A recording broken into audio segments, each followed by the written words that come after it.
নমস্কার, আমি Snigdha Chakraborty.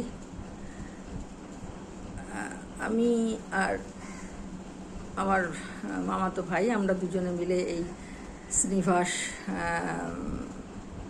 Story telling চ্যানেলটা শুরু করছি। আজকে তার ইন্ট্রোডাকশান ভিডিওটা দিতে বসেছি।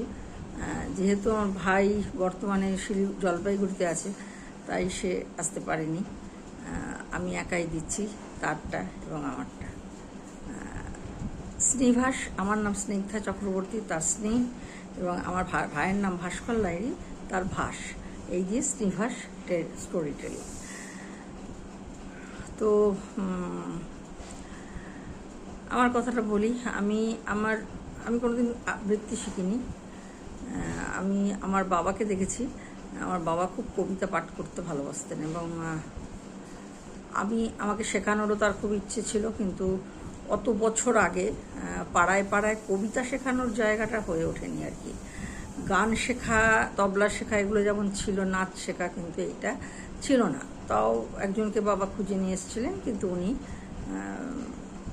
পরে শোনা গেছে ওনার স্বভাব ভালো না বলে ওনার কাছে কোনো স্টুডেন্ট টেকে না। তো তাই জন্য আর সে রাস্তায় আমার যাওয়া হলো না, আমি চলে গেলাম গানের রাস্তায়। কিন্তু আমার বাবা ভীষণ ভালোবাসতেন কবিতা পাঠ করতে। আমি যেটা করি কবিতা পাঠ করতাম। তা আমার বাবা গলা ছেড়ে ছুটির দিনে বাবা বসে রবীন্দ্র সমগ্র,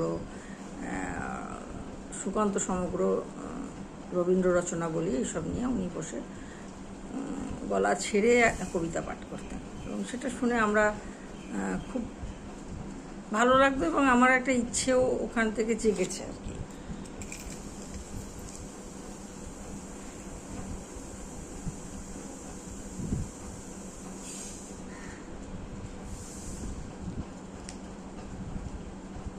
তো সেই থেকে ধরুন আমার যাত্রা শুরু। আমি ফেসবুকে আজ গান আমার বন্ধ হয়ে গেছে বছর 40 পরে। তখনকার দিনের মহিলাদের যেটা হতো, অনেক উচ্চাসা ছিল, অনেক প্যাশন ছিল, কিন্তু হয় না। সেটা অন্য গল্প, অন্য কোনো দিন লাইভ করলে বলবো। কবিতা বাবার শুনেই আমার আগ্রহ এবং আমি একটা কবিতা পাঠের চ্যানেল খুলেছি, লিঙ্ক আমি নিচে দিয়ে দেবো। আর আমার ভাই আর আমি, আমার ভাইয়ের কথা এবারে বলি। আমার ভাই কোনোদিন গল্প লিখতে পারে এটুকুও ভাবতো না। যখন কোভিড হলো, কোভিডের সময় সবাই গল্প কবিতা লিখতে আরম্ভ করলো, তখন ও ভাবলো যে আচ্ছা দেখি একবার চেষ্টা করে। কিন্তু সেই চেষ্টাটা করতে গিয়ে ওর গল্পগুলো ভীষণ ভালো হয়ে গেল, ভীষণ ভালো। এবং আমাদের কলকাতায় বলুন, বাংলাভাষী যেহেতু কলকাতা এবং বাংলাদেশ দু জায়গায় থেকেই ও অনেক সম্মান পেয়েছে। অনেক যে সমস্ত কবিতার গ্রুপগুলো আছে বা কবিতার সংগঠন আছে, তাদের কাছ থেকে ও গল্পের সেখান থেকেও অনেক পুরস্কারও পেয়েছে আর কি। পুরস্কার প্রাপ্তি তার ঘটেছে এবং সবাই খুব ভালো বলছে। তাই সে তখন থেকেই আমাকে বলে যাচ্ছে যে আমি গল্প লিখবো, তুমি গল্প পাঠ করবে। ওর অনুপ্রেরণাতেই এই চ্যানেলটাতে আমার আসা। তো ও বলে বলে বলে বলে আমি এতদিন বাদে এটা শুরু করতে চেষ্টা করছি। ফার্স্টে নিজের কবিতার চ্যানেলটা খুলে দেখলাম যে কবিতার চ্যানেলে আমি কবিতাটা পাঠ করতে পারি কিনা। আমি ফেসবুকে অনেকদিনই করছি কবিতা পাঠ।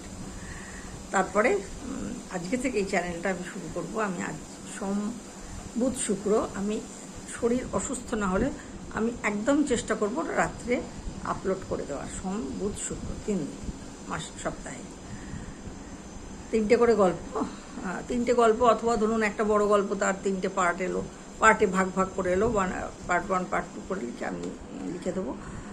সেভাবেই আসবে। এবং আমরা 2 ভাই বোনেই চাই আপনারা সবাই আমাদের পাশে থাকুন, আমাদের সাবস্ক্রাইব করে দেবেন দয়া করে। যদি ভালো লাগে গল্পগুলো শুনে সাবস্ক্রাইব করে দেবেন এবং পাশে থাকা বেল আইকনটা টিপে অলে ক্লিক করে দেবেন, যাতে আমরা কিছু পোস্ট করলে আপনাদের কাছে নোটিফিকেশানটা পৌঁছে যায়। এটুকুই আমার আজকে ইন্ট্রোডাকশান ভিডিও। কারো কিছু জানার থাকলে অবশ্যই